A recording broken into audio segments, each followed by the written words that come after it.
Welcome back to my YouTube channel enjoy English with Bhavya ma'am. आज हम 9th standard की moments book का chapter number 8 a house is not a home करेंगे। House and home दोनों एक जैसे लगते हैं, लेकिन इनमें फर्क होता है। क्या फर्क होता है बच्चों? देखो, हाउस क्या होता है? एक तरीके की आप कह सकते हो बिल्डिंग। बिल्डिंग जो मटेरियल से बनी है, ईंट से, सीमेंट से, दैट इज हाउस।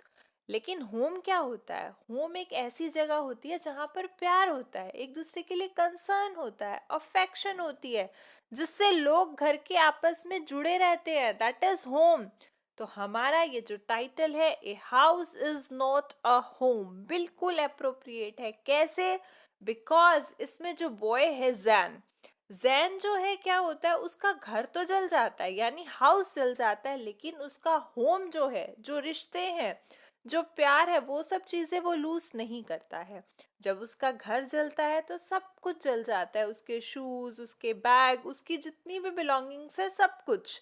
लेकिन फिर भी क्या होता है, वो कैसे सिचुएशंस के साथ डील करता है, कैसे स्ट्रॉन्गर बन के रहता है, तो ये सब चीजें हम इस चैप्टर में पढ़ेंगे। That how does the author overcome his problems. Fine, now let's begin with the chapter a house is not a home.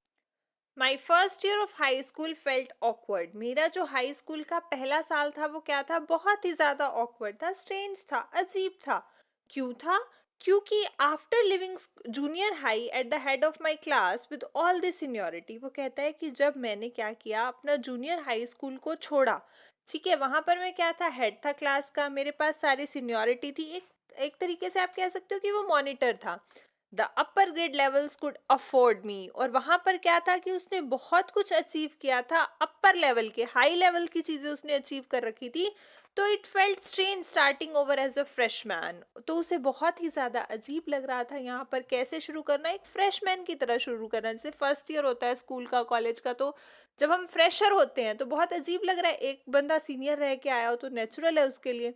The school was twice as big as my old school. जो school था वो क्या था? मेरे पुराने school से double था, double बड़ा था।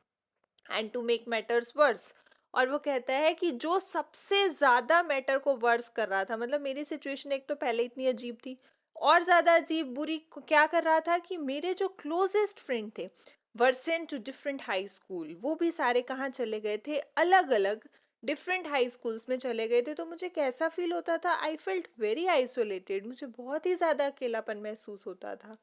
I missed my old teacher so much that I would go back and visit them.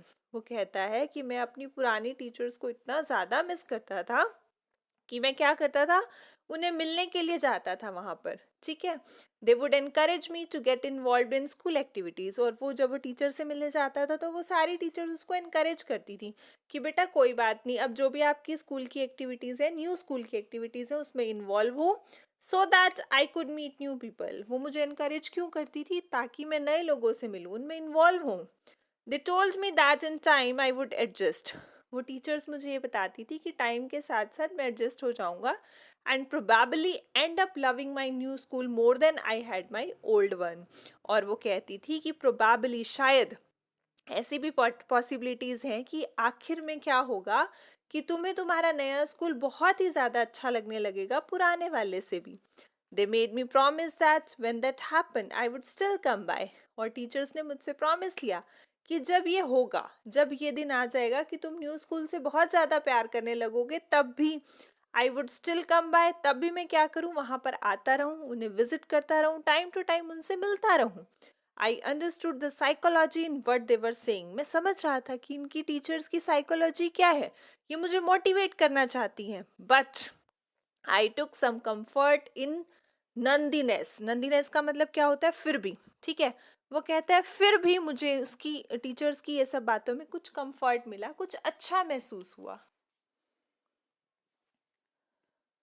One Sunday afternoon, not long after I had started high school, I was sitting at home at our dining room table doing homework. वो कहते हैं एक Sunday afternoon की बात है, ठीक है, मुझे जो है हाई स्कूल में अभी ज़्यादा टाइम नहीं बीता था, और मैं कहाँ पर बैठा था? अपने घर की डाइनिंग रूम की जो टेबल है वहाँ पर बैठ के अपना होमवर्क कर रहा था। It was a cold and windy fall day, और दिन कैसा था? बहुत ही ज़्यादा ठंडा था, विंडी यानी बहुत तेज तेज हवाएं चल रही थी। And we had a fire going in our fireplace, और हमने क्या कर रखी थी, अंगीठी में आग जला रखी थी. फायर प्लेस मीन्स अंगीठी. एज यूजल क्या था कि my red tabby cat was lying on top of all my papers. Red tabby cat, red you know very well colour, and tabby is use for fur. ठीक है, तो मेरी जो red colour की फर वाली कैट थी उसके पास, ठीक है, ये रियल कैट है, कोई वो टॉय नहीं है कहीं आप सोचो. तो रेड जो फर वाली कैट है वो कहाँ पर बैठी हुई थी, मेरे जितने भी सारे पेपर्स थे ना, जो भी वो पढ़ रहा था, होमवर्क कर रहा था, उसके ऊपर बैठी हुई थी. और वो क्या कर रही थी, परिंग लाउडली. परिंग क्या होता है, एक तरीके की आवाज. ठीक है, जो कौन निकालती है, कैट निकालती है, तो उस तरीके से वो अपनी आवाज निकाल रही थी तेज तेज. And occasionally swatting at my pen for entertainment sake. Swatting होता है एक तरीके से खेलना, और वो एंटरटेनमेंट आपको पता है, मनोरंजन करना. तो वो एंटरटेनमेंट के लिए मेरे पेन पर क्या कर रही थी, पंजा मारे जा रही थी अपना बार बार. She was never far from me. वो कभी भी मुझसे दूर नहीं रहती थी. I had rescued her when she was a kitten. Kitten क्या होता है, बिल्ली का बच्चा. तो वो कहते हैं कि जब वो छोटी सी बच्ची थी ना, तब मैंने उसको क्या किया था, रेस्क्यू किया था, मीन्स बचाया था. And somehow she knew that I was the one responsible for giving her the good life. And कहीं ना कहीं वो ये बात जानती है. क्या जानती है, कि मैं रिस्पॉन्सिबल हूँ उसको एक अच्छी जिंदगी मतलब देने में, बिकॉज उसने उसको बचाया. ठीक है, तो उसको लगता है कि यही मेरे सब कुछ है. My mother kept stoking the fire to keep the house nice and warm. Stocking you can say कि उसकी जो मदर थी वो क्या कर रही थी, फायर जला रही थी, आग जला रही थी. ठीक है, किस लिए जला रही थी, तो क्योंकि बिकॉज पहले उसने बताया कि जो डे था बहुत ही कोल्ड था, विंडी था. ठीक है, तो इसलिए वो आग जला रही थी ताकि जो घर है वो क्या हो सके, बहुत ही नाइस और वार्म हो सके, गर्म हो सके. Suddenly I smell something strange. एकदम से क्या हुआ, मुझे ना कुछ अजीब सी स्मेल आई. And then I notice it. फिर मैंने नोटिस किया, smoke pouring in through the seams of the ceiling. Seams of the ceiling, ceiling क्या होती है, छत. सीम्स यू कैन से दरार. तो छत की दरार में से क्या हो रहा था, स्मोक आ रही थी, कोई धुआं सा आ रहा था. At the smoke began to fill the room so quickly that we could barely see. और क्या हुआ कि ये जो धुआं था वो उसने क्या किया, पूरे रूम में इतनी जल्दी फैल गया कि we could barely see, मतलब मुश्किल से ही हमें कुछ दिखाई दे रहा था. Groping our way to the front door. Groping होता है एकदम से जैसे मतलब धुंधला सा हो गया तो आइडिया लगाना, दैट इज ग्रोपिंग. वो आइडिया लगाते हुए कहाँ की तरफ जाता है, फ्रंट डोर की तरफ जाते हैं वो. We all run out into the front yard. और हम सारे भाग के कहाँ आ गए, आगे वाले आंगन में आ गए.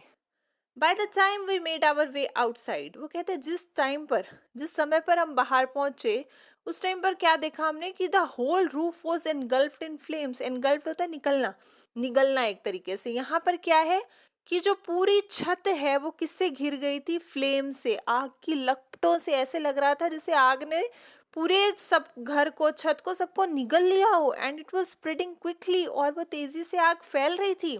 आई ran to the neighbours to call the fire department. मैं दौड़ा दौड़ा नेबर्स के पास गया ताकि वो क्या कर सके, फायर डिपार्टमेंट को बुला सके. While I watched my mother run back into the house. और क्या हुआ, मैंने इस दौरान क्या देखा कि मेरी जो मदर है वो वापस कहाँ जा रही है, घर के अंदर. अब वो घर के अंदर क्यों गई है ये भी देखते हैं. My mother then ran out of the house. फिर मैंने क्या देखा कि जो मेरी मदर है वो घर से बाहर आ रही है, carrying a small metal box full of important documents. उनके हाथ में क्या था, एक छोटा सा मेटल का बॉक्स था जिसके अंदर बहुत सारे इंपॉर्टेंट डॉक्यूमेंट्स थे. She drop the case on the lawn and in a craze state ran back into the house. उन्होंने क्या किया, केस यू कैन से वही वाला बॉक्स, स्मॉल मेटल बॉक्स, उसको उन्होंने ड्रॉप किया, उसको उन्होंने रखा लॉन में, और क्रेजी स्टेट यानी एकदम पागलों की तरह घर के अंदर वापस चली गई. I knew what she was after. मैं समझ गया था कि वो क्या लेने गई है. क्या लेने गई है वो दोबारा, कि my father had died when I was young. मेरे फादर की डेथ हो गई थी जब मैं यंग था. And I was certain that she was not going to let his pictures and letters go up flames. और मैं बिल्कुल श्योर था कि मेरी जो मदर है वो क्या करेगी, उनकी जो साथ में पिक्चर्स थी या लेटर्स थी उन सबको फ्लेम्स में नहीं जलने देगी, मतलब उनको आग की भेंट नहीं चढ़ने देगी. इसलिए वो दोबारा अंदर गई होंगी. They were the only things that she had to remember him by. क्योंकि क्या था, केवल यही वो सारी चीजें थी जिनके माध्यम से वो उन्हें याद किया करती थी.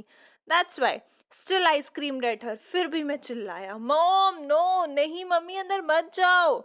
I was about to run after her when I felt a large hand hold me back. वो कहता है मैं बस एकदम भागने ही वाला था उनके पीछे, घर के अंदर जाने ही वाला था कि मैंने क्या फील किया कि एक बहुत ही बड़ा सा हैंड मुझे पीछे की तरफ खींच रहा है।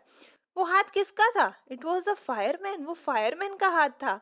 I had not even notice that the street had already filled with fire trucks. वो कहता है कि मैं इस सिचुएशन में इतना ज़्यादा बिजी हो गया था, अपनी मदर में इतना ज़्यादा बिजी हो गया था कि मैंने ये नोटिस ही नहीं किया कि पूरी जो गली है वो किससे भर चुकी थी, फायर के ट्रक से भर चुकी थी। I was trying to free myself from his grasp. मैं जो है कोशिश कर रहा था कि ग्रास्प मतलब जिस तरीके से उस फायरमैन ने उसे पकड़ा हुआ था कि मैं उससे फ्री करा सकूं, खुद को छुड़ा सकूं, अंदर भाग सकूं। Yelling you don't understand my mother in there. Yelling यानी चिल्लाना, मैं चिल्ला रहा था तुम्हें समझ में नहीं आता? क्या समझ में नहीं आता कि मेरी मम्मी अंदर है, मुझे जाने दो। He held on to me यानी पकड़े रखा उसने, फिर भी मुझे पकड़े रखा। जबकि जो बाकी फायर फाइटर्स से रैन इनटू द हाउस, वो घर के अंदर गए। He knew that I was not acting very logically, क्योंकि फायरमैन ये जानता था, वो समझ गया था कि मैं कोई लॉजिकली एक्ट नहीं कर रहा हूँ कि आग लगी हुई अंदर जाना चाह रहा हूँ। And that if he were to let go I would run. और अगर he here refers to fireman, let go यानी छोड़ देता, अगर वो फायरमैन मुझे छोड़ देता तो मैं भाग के कहाँ चला जाता? घर के अंदर चला जाता। ही वॉज राइट, वो अपनी जगह बिल्कुल सही था। It's all right, they will get her. तो फायरमैन ने कहा कि तुम टेंशन मत लो कि सब ठीक है, अंदर फायरमैन गए हैं, वो ले आएंगे, ठीक है। He wrapped a blanket around me and sat me down in our car. उसने क्या किया, मेरे अराउंड एक ब्लैंकेट जो है मतलब एक कंबल जो है मुझे लपेटा, and sat me down in our car यानी अपने पास कार में बिठा लिया। सून आफ्टर दैट क्या हुआ कि एक fireman emerge from our house. हमारे घर से एक फायरमैन निकला विद माई मोम इन टो। वो कैसे निकला? मेरी माँ को खींचता हुआ, घसीटता हुआ घर से बाहर निकला। टो यू कैन से खींचता हुआ। He quickly took her over to the truck. उसने क्या किया, फटाफट तेजी से ट्रक के पास ले गया and put an oxygen mask on her. और उनके मुंह पर क्या लगा दिया? Oxygen mask. I ran over and hugged her. मैं भी दौड़ा दौड़ा वहां गया और मैंने जाके अपनी मदर को हग कर लिया। All those times I ever argued with her and hated her. वो कहते हैं कई बार जनरली होता है कि हमारी फाइट हो जाती है, कभी कभार क्या होता था कि मैं अपनी मदर के साथ आर्ग्यू भी करता था, आर्ग्यूमेंट हो जाते थे, उनसे नफरत भी करता था, लेकिन ये सारे थॉट्स, ये सारी चीजें वैनिश हो गई, खत्म हो गई at the thought of losing. और सिर्फ ये सोचने से ही कि मैं कहीं उन्हें खो ना दूं, मतलब वो ये सारी चीजें उस मोमेंट पे भूल गया। She is going to be okay said the fireman. Fireman ने कहा कि ये जल्दी ठीक हो जाएंगी, आप टेंशन मत लो। She just inhaled a little smoke. थोड़ी सी स्मोक इन्होंने एनहेल कर ली है, मतलब जो धुआं है वो क्या हुआ है, सांस के द्वारा अंदर चला गया। And then he ran back to fight the fire. और फिर वो जो फायरमैन था वो फटाफट वापस वहीं चला गया फायर से लड़ने के लिए, आग को बुझाने के लिए। While my mother and I sat there dazed. और हम लोग, मैं और मेरी माँ, हम दोनों वहीं पर बैठे रहे। कैसे बैठे रहे? डेज्ड मतलब बिल्कुल मुंह खुला का खुला, शॉक्ड, हैरान, परेशान वहां बैठे हैं। I remember watching my house burn down. मुझे याद है, अच्छे से याद है कि मैं देख रहा था, अपनी आंखों से देख रहा था, अपने घर को जलता हुआ देख रहा था। एंड थिंकिंग दैट, और ये सोच भी रहा था, there was nothing I could do about it, कि मैं कुछ भी नहीं कर सकता हूँ at that moment. He was feeling very helpless. 5 hours later the fire was finally out. 5 घंटे के बाद क्या हुआ कि फाइनली जो फायर थी वो बुझ गई, मतलब उस पर नियंत्रण पा लिया गया। Our house was almost completely burn out. हमारा जो घर था वो पूरी तरीके से जल चुका था। But then it struck me, एकदम से मुझे याद आया, I hadn't seen my cat. लेकिन क्या, मैंने अपनी बिल्ली को तो कहीं नहीं देखा। Where was my cat? मेरी कैट कहाँ गई? मच टू माई हॉरर, मैं बहुत ही ज्यादा डर गया। ठीक है, I realise that she was nowhere to be found. और मुझे एहसास हुआ कि वो कहीं पर भी नहीं थी। Then all at once it hit me. फिर अचानक से मुझे एकदम से क्या ध्यान आया? नया स्कूल, आग, माई कैट। मतलब बैक टू बैक चीजें क्या हो रही हैं, वर्ड्स होती जा रही हैं। एक तो स्कूल में मन नहीं लग रहा, फिर ये आग लग गई, इधर से बिल्ली गुम हो गई। I broke down in tears. मैं जो है बिल्कुल टूट गया, मेरी आंखों से आंसू निकलते जा रहे हैं। एंड क्राइड, रोया जा रहा है, रोया जा रहा है।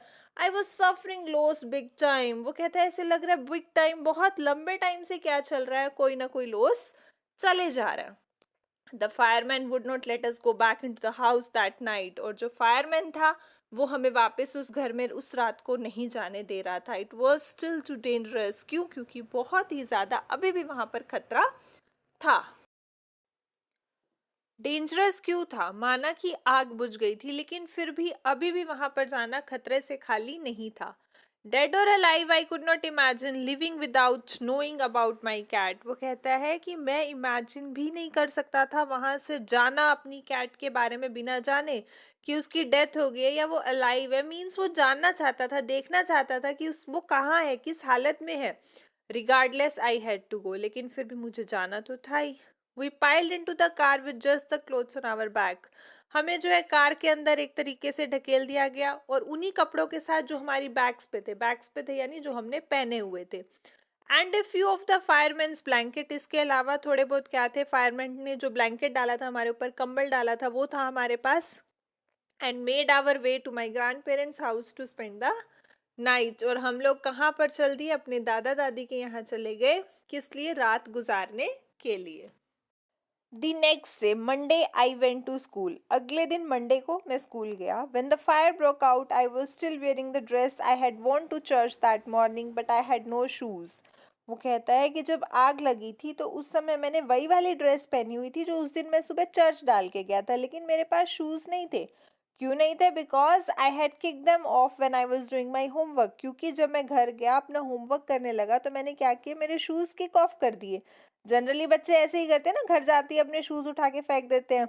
वैसे ही उसने किया. They became yet another casualty of the fire. और ये कहता है कि मेरे जो शूज थे वो भी क्या बन गए, एक और कैजुअलिटी, यू कैन से आग की चपेट में आ गए. उसका एक, जैसे बाकी सब जला, ये भी जल गया, वो भी भेंट चढ़ गए. So I had to borrow some tennis shoes from my aunt. तो इसलिए मैंने क्या किया, अपनी आंटी से टेनिस शूज लिए, बोरो किए. बोरो किए मीन्स उधार लिए. Y could not I just stay home from school. अब उसके मन में ये आ रहा था कि मेरे को स्कूल जाना कोई ज़रूरी क्यों है? क्या मैं घर पे नहीं रह सकता? क्या मैं घर पे नहीं रुक सकता था? My mother would not here of it. लेकिन उसकी जो मदर थी वो ये बात बिल्कुल नहीं सुनना चाहती थी कि ये घर रहे.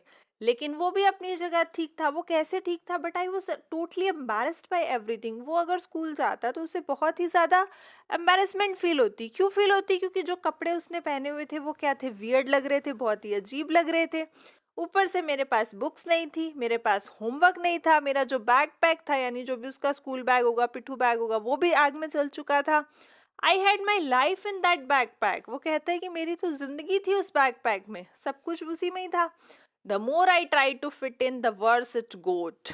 वो कहता है कि जितना ज्यादा मैं कोशिश करता हूँ to fit in, you can say to make the life better, वैसे लेकिन क्या हो रहा है, जितना ज्यादा मैं कोशिश कर रहा हूँ चीजों को बेटर करने की, चीजें क्या होती जा रही हैं, वर्स होती जा रही हैं, बदतर होती जा रही हैं, सिचुएशन ठीक हो ही नहीं रही है.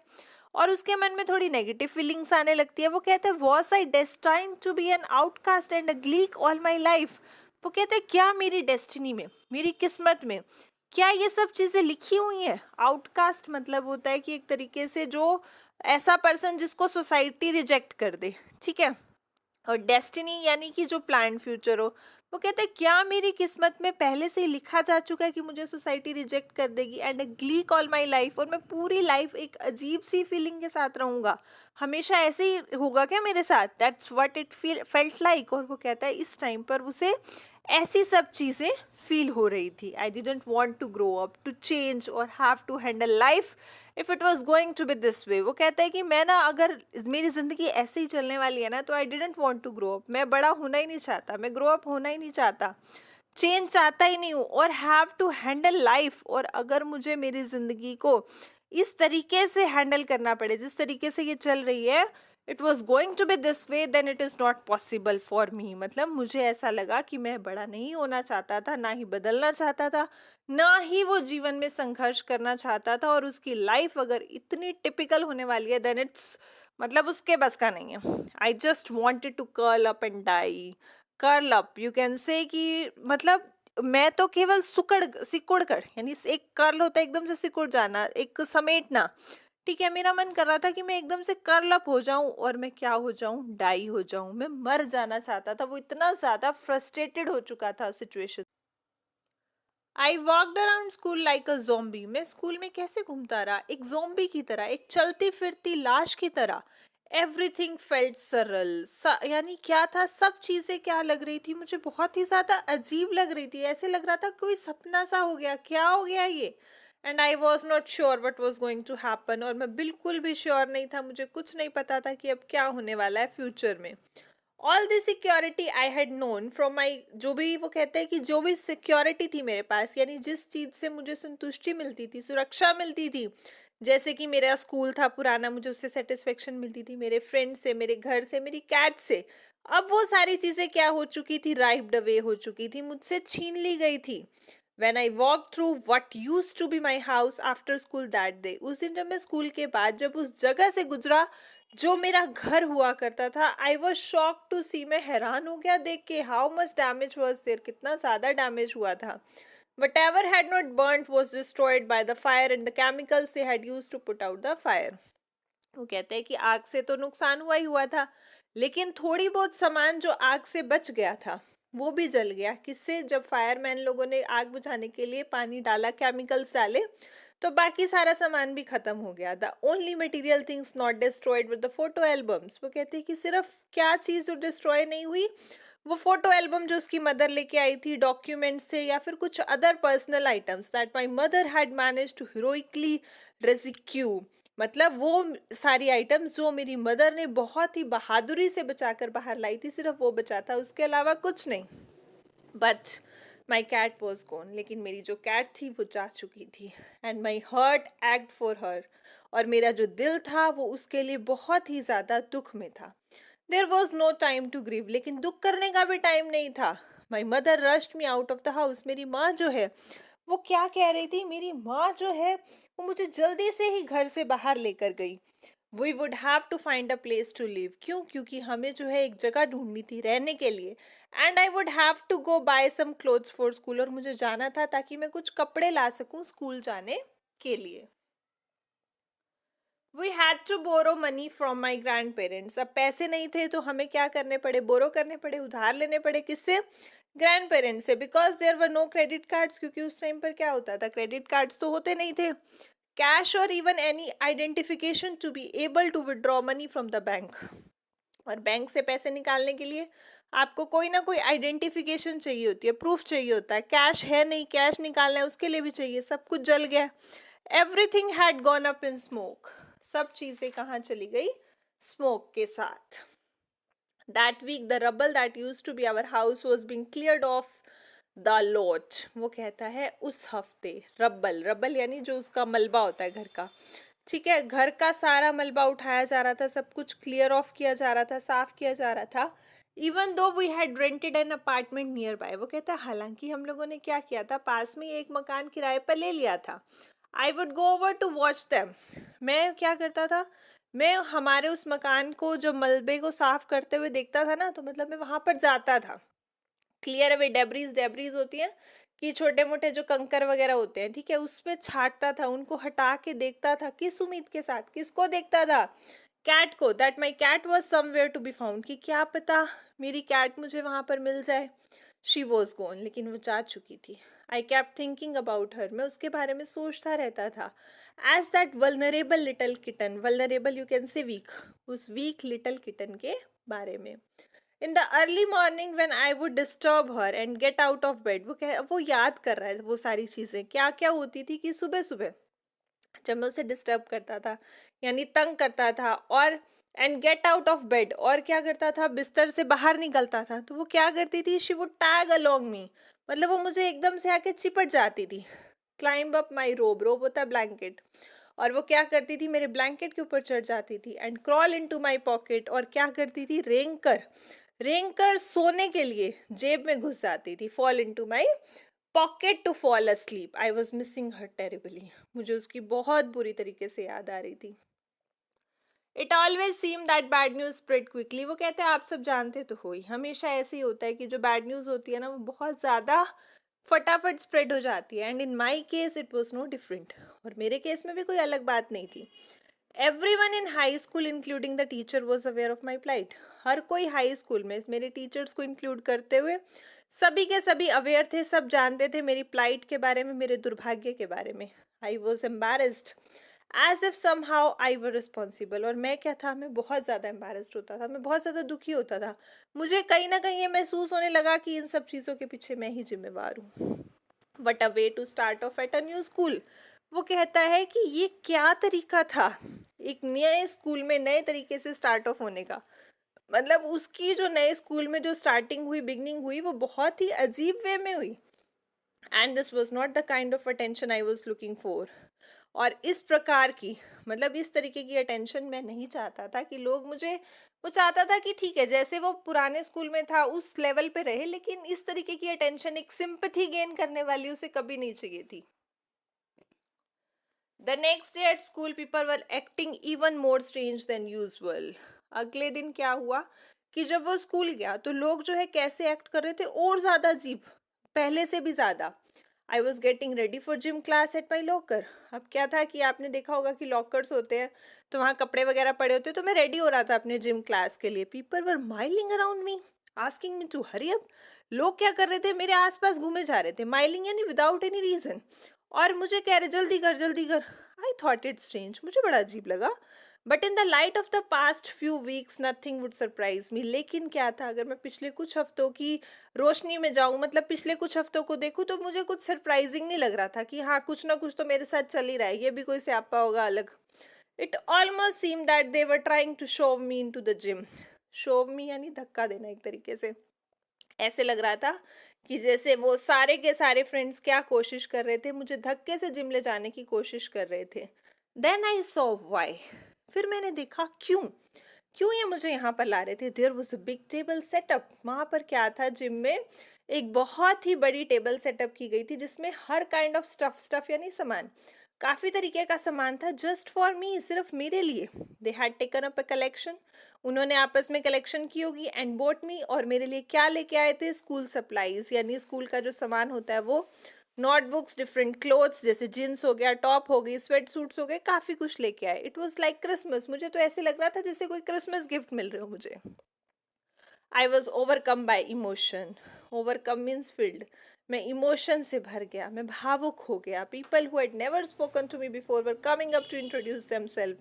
वो लोग जो मुझसे कभी बोलते भी नहीं थे पहले, ठीक है, अब वो क्या कर रहे थे, खुद सामने से आ रहे थे, अपने आप को इंट्रोड्यूस करा रहे थे. I got all kind of invitation to their houses. और मुझे क्या, उनके घरों में सभी प्रकार के निमंत्रण मिल रहे थे. वो उसे इनवाइट कर रहे थे कि तुम हमारे यहाँ के रह सकते हो, ये वो, तो उसे बहुत अच्छा लग रहा था. Their genuine outpouring of concern really touched me. और उनका ये जो जेन्युइन कंसर्न था, आउटपोरिंग यानी फ्लो होना, ठीक है, एकदम से जो निकल निकल के कंसर्न आ रहा था जेन्युइनली, वो मुझे क्या कर रहा था, टच कर रहा था, बिल्कुल अंदर तक जा रहा था. In that instant, and I finally breathed a sigh of relief and thought for the first time that things were going to be okay. वो कहता है in that instant, यानी उसी क्षण, उसी पल, मैंने फाइनली क्या ली, एक सुकून की सांस ली, और ये सोचा कि पहली बार जिंदगी में ऐसा हो रहा है कि चीजें जो हैं वो ठीक हो रही हैं. I made friends day that day. और मैंने उस दिन क्या बनाए, दोस्त भी बनाए. A month later, I was at my house watching them rebuild it. वो कहता है कि एक महीने के बाद मैंने क्या देखा कि मेरा जो घर है वो फिर से बन रहा था. जल गया था लेकिन दोबारा तो बनेगा ही ना. But this time it was different. लेकिन इस बार क्या था, कुछ चीजें अलग थी. क्या, आई वॉज नॉट अलोन. मैं अकेला नहीं था. I was with two of my new friends from school. मैं अपने दो नए फ्रेंड्स के साथ था, मतलब जो स्कूल में उसके दो फ्रेंड्स बने थे वो उसके साथ थे जब उसका घर बन रहा था. It took a fire for me to stop focusing on my feelings of insecurity and open up to all the world wonderful people around me. वो कहता है कि ये जो आग थी, ये जो आग लगी थी उसके घर में, इससे क्या हुआ, बुरा तो हुआ, साथ साथ एक चीज अच्छी भी हुई. अच्छी क्या हुई कि उससे जो मेरे अंदर फीलिंग आ रही थी, मतलब पहले वो बहुत इनसिक्योरिटी फील कर रहा था न्यू स्कूल में, तो इन सब चीजों से मैं बाहर आ गया, उस पर फोकस करना मैंने बंद कर दिया. क्यों बंद कर दिया, क्योंकि इस दौरान मैं बहुत सारे अच्छे लोगों से मिला, मेरी बहुत लोगों से फ्रेंडशिप हुई. And open up to the wonderful people around me. मतलब मैंने ये पाया कि आसपास में बहुत ही ज्यादा अच्छे लोग भी हैं, उनसे मैं ओपन अप हुआ, घुला मिला, उनसे बात की, और मैंने रियलाइज किया कि इनसिक्योरिटी की कोई बात ही नहीं है.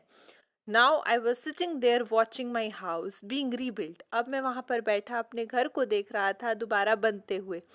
When I realize my life was doing the same thing. उस टाइम पर मैं क्या रियलाइज कर रहा था कि सिर्फ ये घर ही नहीं है जो दोबारा बन रहा है, बल्कि मेरी जिंदगी भी वही सेम ट्रैक पे है। मेरी जिंदगी भी दोबारा से बन रही है। जो मैं इतना परेशान था, दुखी था, इतनी नेगेटिविटी आ गई थी मेरे अंदर, वो सब चीजें अब खत्म हो रही हैं। जैसे जैसे घर बन रहा है मेरे साथ भी सिचुएशंस क्या हो रही हैं, अच्छी होती जा रही हैं। मेरे भी फ्रेंड्स बनते जा रहे हैं, मैं भी इनसिक्योरिटी फील नहीं कर रहा हूँ। while we sat there on the curb you can say footpath. तो वो कहते हैं कि मैं हम लोग कहाँ बैठे थे, वो और उसके फ्रेंड्स, हम लोग फुटपाथ पे बैठे थे प्लानिंग माई न्यू बेडरूम। हम प्लान कर रहे थे यहाँ पर न्यू बेडरूम होगा, ये होगा, वो होगा। I heard someone walk up to me from behind and say, मैंने ये सुना एकदम से ना कोई मेरे पीछे से आया और वो क्या कहता है, does this belong to you, कि क्या ये तुमसे बिलोंग करती है। When I turned round to see who it was, और फिर जब मैंने घूम के देखा, क्या देखा कि कौन है वहां पर, किसने ऐसे पूछा। आई could not believe my eyes, मुझे तो मेरी आंखों पे ही विश्वास नहीं हुआ। उसने क्या देखा, a woman was standing there holding my cat. एक वहां पर कौन खड़ी थी, एक वुमेन खड़ी थी, और वो क्या पकड़ के खड़ी थी, मेरी कैट को जो गुम हो गई थी। I left up and grabbed her. Left होता है एकदम से उछलना, ठीक है, वो एकदम से उछला और उसने क्या किया, उसके वुमेन की आर्म से, मतलब उसकी जो भी लेडी थी उसकी बाजुओं से बिल्ली को एकदम से ग्रैब कर लिया, झपट लिया। I held her close to me, मैं अपनी कैट को मेरे बिल्कुल करीब ले आया। And cried into that beautiful orange fur, और एकदम से जैसे खुशी के आंसू नहीं आते कि हाँ वो तो सोच रहा था पता नहीं मर गई, क्या हुआ उसकी बिल्ली के साथ, एकदम से उसको रोना आ गया। और वो कहाँ पर रोने लगा, उस ब्यूटीफुल ऑरेंज फर। मैंने आपको पहले भी बताया था कि फर वाली बिल्ली थी, तो उसके जो फर थे उसके अंदर एकदम से उसको हग करके कह लो या इस तरीके से, मतलब उसका मुंह उस तरफ जा रहा है, तो वो रोने लग जाता है। शी पर्ड हैप्पीली, और वो जो बिल्ली थी वो भी क्या करती है, पर्ड, वो जो साउंड निकालती है, वो साउंड निकालती है खुशी से। My friends were hugging me, hugging the cat and jumping around, और मेरे जो फ्रेंड्स बने थे वो भी बहुत खुश हो गए, उन्होंने मुझे भी हग किया, मेरी कैट को भी हग किया, आसपास कूदने लगे खुशी खुशी। All were very happy. Apparently, my cat had been so freaked by the fire that she ran over a mile away. वो कहता है कि ये क्लियर था, इट्स वेरी क्लियर, कि जो मेरी कैट थी, फ्रीक्ड होता है घबराना, ठीक है, मेरी जो कैट थी वो उस टाइम पर इतनी ज्यादा घबरा गई थी आग से कि वो कहाँ चली गई थी, रैन ओवर अ माइल अगो, मतलब काफी मीलों दूर चली गई थी। Her collar had our phone number on it, उसके गले में उन्होंने कोई कॉलर, जो भी मतलब पट्टा सा बांधते हैं, उसके ऊपर हमारा फोन नंबर तो लिखा हुआ था, लेकिन हमारा जो फोन्स थे वो तो डिस्ट्रॉय हो गए थे, आग में जल गए थे, डिस्कनेक्टेड हो गए थे। तो वो जो वुमेन है वो उन्हें कॉल भी नहीं कर पाई होगी। This wonderful women took her in and worked hard to find out whose cat it was. और वो कहते हैं कि ये जो बहुत ही वंडरफुल वुमेन थी, उसने क्या किया, ये बिल्ली को अपने साथ ले गई, उस कैट को अपने साथ ले गई, और बहुत उसने हार्ड वर्क किया ये फाइंड आउट करने में कि ये कैट है किसकी। Somehow she knew this cat was loved and sorely missed, और किसी तरीके से उसने ये पता किया फाइनली कि जिसकी भी कैट है ना, इसको बहुत ही ज्यादा प्यार किया जाता था, और sorely you can say excess में, और बहुत एक्सेस में मिस किया जाता था। As I sat there with my friends and my cat curled up in my lap. वो कहता है कि मैं जब वहां पर बैठा था अपने फ्रेंड्स के साथ, और तब मेरी कैट जो है वो क्या कर रही थी, कर्ल्ड अप यू कैन से, एकदम से दुबक कर मेरी गोदी में आके बैठ गई, ठीक है। All the overwhelming feelings of loss and tragedy seem to diminishing. और वो कहता है कि जितनी भी फीलिंग्स थी, overwhelming you can say deep feeling, ठीक है, जो उसके अंदर डीप फीलिंग थी, नेगेटिव फीलिंग्स थी, लॉस की कि फायर से जो भी लॉस हुआ, या ये जो ट्रेजेडी हुई उनके साथ, ये सारी चीजें क्या हो गई, डिमिनिश हो गई, मतलब वो खुश था। देखो उसने पहले भी बोला जैसे जैसे घर बन रहा था मेरी लाइफ भी बन रही थी, उसके फ्रेंड्स बनने लग गए। अब सेकेंड इंसिडेंट ये हुआ कि उसकी कैट वापस आ गई। I felt gratitude for my life, my new friends, the kindness of a stranger. वो कहते हैं कि अब मुझे क्या फील हो रहा था, ग्रेटिट्यूड, ग्रेटिट्यूड यू कैन से अ सॉर्ट ऑफ थैंकफुलनेस। वो थैंकफुल फील कर रहा था अपनी लाइफ के लिए कि आई एम सो ब्लेस्ड कि मेरे पास इतने अच्छे फ्रेंड्स हैं, इतने अच्छी स्ट्रेंजर की काइंडनेस को देख के वो थैंकफुल था कि जो लेडी है स्ट्रेंजर ही है ना, उसके लिए तो अजनबी है, लेकिन फिर भी वो कितनी काइंड थी। एंड द लाउड पर ऑफ माई बिलवड कैट, और उसके अलावा जो मेरी बिलवड प्यारी कैट की जो पर वही साउंड उसकी, वो जो तेज से आवाज करती थी, वो सारी चीजें मुझे क्या फील करा रही थी, एक ग्रेटिट्यूड, एक थैंकफुलनेस फील करा रही थी। My cat was back and so was I, वो कहता है जैसे ही मेरी कैट वापस आई मैं भी वापस आ गया, मतलब दोनों चीजें वापस आई। Now back to track. So यहाँ पर हमारा चैप्टर खत्म होता है and this lesson gives us the message what की जो हैप्पी होम है वो बहुत ज्यादा जरूरी होता है। घर छोटा है बड़ा है डजंट मैटर यार, हम वहां पर खुशी से रहें, प्यार से रहें, ये मैटर करता है, ठीक है। और हमें मटेरियल लॉस के ऊपर रोना नहीं चाहिए। घर जल गया दैट्स फाइन, कोई बात नहीं, सुख दुख है, पार्ट ऑफ लाइफ है ये सब चीजें, लेकिन आपके रिश्ते तो नहीं जले ना, उसमें तो प्यार है ना, ठीक है। तीसरी बात ये है कि अगर आपको किसी भी तरीके का लॉस हो जाए, लेकिन अगर आपके पास इमोशनल सपोर्ट है ना, तो आप उस चीज को ओवरकम कर लेते हो, तो ये भी बहुत ज्यादा जरूरी है। इसके अलावा हमें खुद को भी क्या होना चाहिए, बहुत ही ज्यादा करेजियस होना चाहिए to face the difficulties in life, क्योंकि लाइफ है तो डिफिकल्टीज तो आएंगी ही आएंगी, ठीक है। एक और बात कि लोगों को आगे भी आना चाहिए। अगर मान लो किसी को हेल्प की जरूरत है, कोई नीड की जरूरत है, तो लोगों की हेल्प करो, क्योंकि कई बार क्या होता है हमारी हेल्प से सामने वाले की लाइफ सेट हो जाती है। तो कभी भी मदद करने से पीछे नहीं हटना। दो बातें हमेशा ध्यान रखना, एक तो क्या कि हेल्पिंग अदर्स इन नीड, दूसरों की जो भी जरूरतमंद है उनकी हेल्प करो। और दूसरी बात, अगर आपकी कोई हेल्प करता है, आप जब किसी से हेल्प लेते हो तो उसके लिए थैंकफुल भी रहो। ये दो वैल्यूज जो है हर एक बच्चे के अंदर होनी चाहिए, राइट। आई होप सबको अच्छे से समझ में आया होगा।